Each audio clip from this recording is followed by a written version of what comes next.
Hi everyone, it's Graham again and welcome back to my channel. So today I am here with part 1 of my July book haul, and it's another Agatha Christie book haul.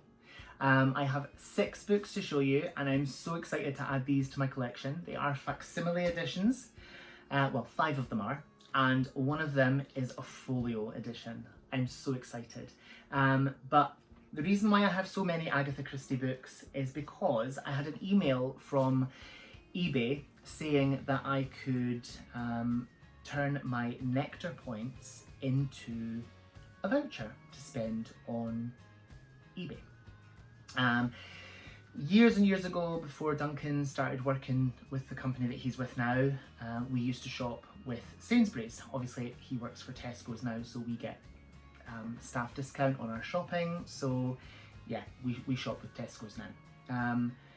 So it was shortly before that we got a Nectar card and we linked them to our eBay accounts. We buy a lot on eBay, so we've been collecting points unknowingly because we completely forgot all about it.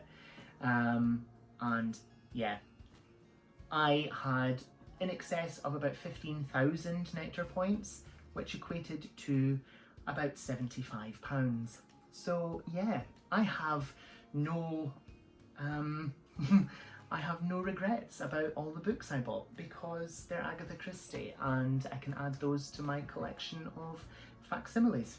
So without much further ado, let's get into the books. So the first one that I have is Halloween Party by Agatha Christie. I have never read this one. I believe this is Poirot and Ariadne Oliver.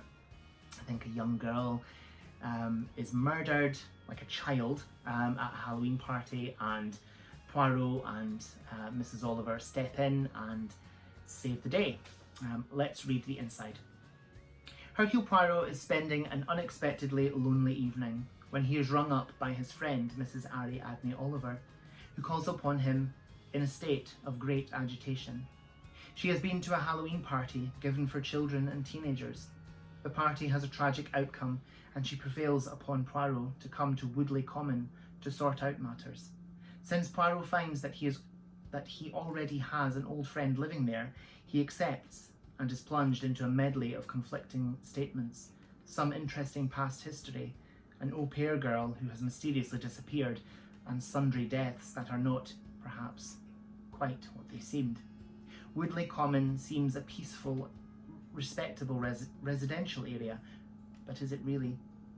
In the end, Poirot's painstaking gathering of evidence and the careful study of psychological possibilities enables him to solve one of Mrs. Christie's most remarkable crimes.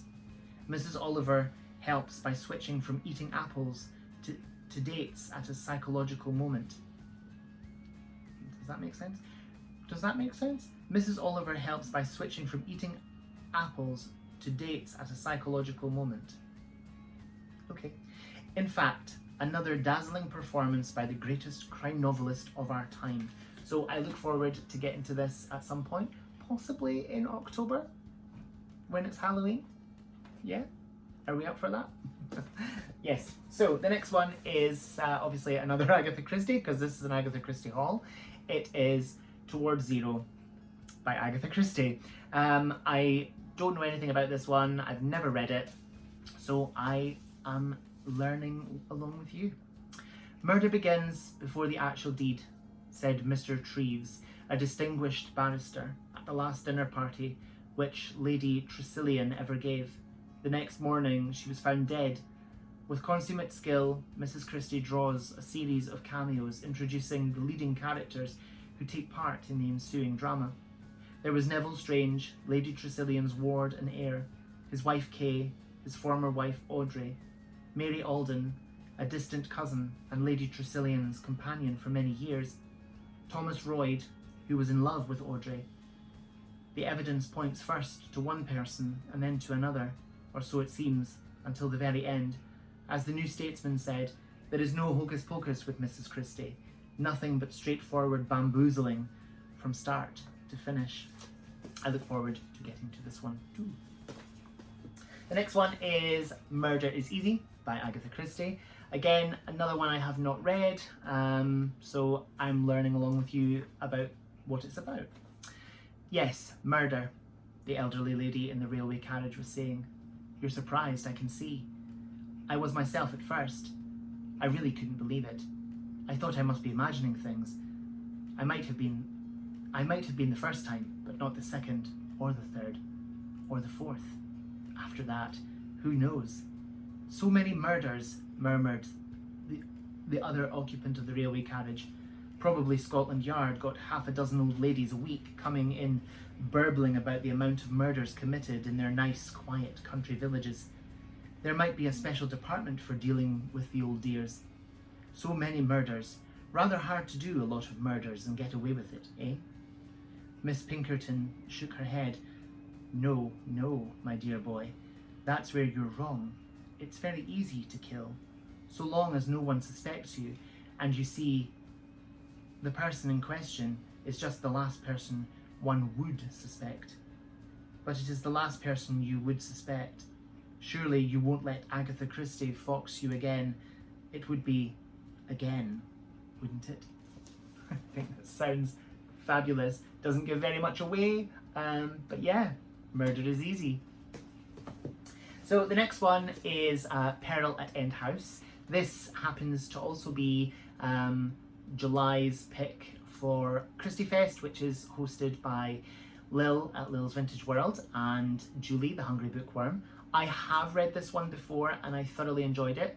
It was a few years ago now, so it's not very fresh in my memory. I just remember that I enjoyed it, and I look forward to reading it again in July. But anyway, let's read what it's about. 3 near escapes from death in 3 days. Is it accident or design? And then a 4th mysterious incident happens, leaving no doubt that some sinister hand is striking at Miss Buckley, the charming young owner of the mysterious End House.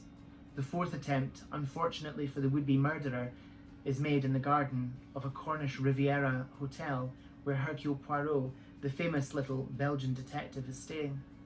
Poirot immediately investigates the case and relentlessly unravels a murder mystery that must rank as one of the most brilliant that Agatha Christie has yet written.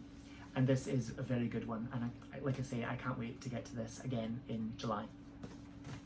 So the last facsimile edition is one that I have been hankering after for many years, but finding it secondhand at such a reasonable price. I got this for £10 on eBay. That's the lowest price I've ever seen this. It's always much more expensive, and if you're ever looking for a first edition, forget it, because you're talking hundreds. It is The Hound of Death and Other Stories by Agatha Christie. I mean, just look at that cover. It's just gorgeous and I love it. I have not read this one, so again, I am learning what it's about along with you guys. Stories by a world famous detective story writer, but not detective stories this time. Mrs. Agatha Christie has written a collection of hair-raising tales of mystery and the supernatural. Excitement, horror, pathos and humour stalk hand in hand through the pages of this book. Mrs. Christie's tales range from psychic nuns to demimondaines? I'm not sure how to say that word. From Chinese jars to haunted wireless sets, and each one is a perfect example of its kind, with just that satisfying extra twist that only a really fine novelist knows how to produce. Sorry, not produce, introduce. Knows how to introduce into a story already full of surprises. I'm really excited about this one because, like I say, it's so difficult to get a hold of, even a facsimile edition at such a low price. So to find one in such good condition, I was almost as excited by this as I was by the email about my nectar points being worth a lot of money. So that's exciting.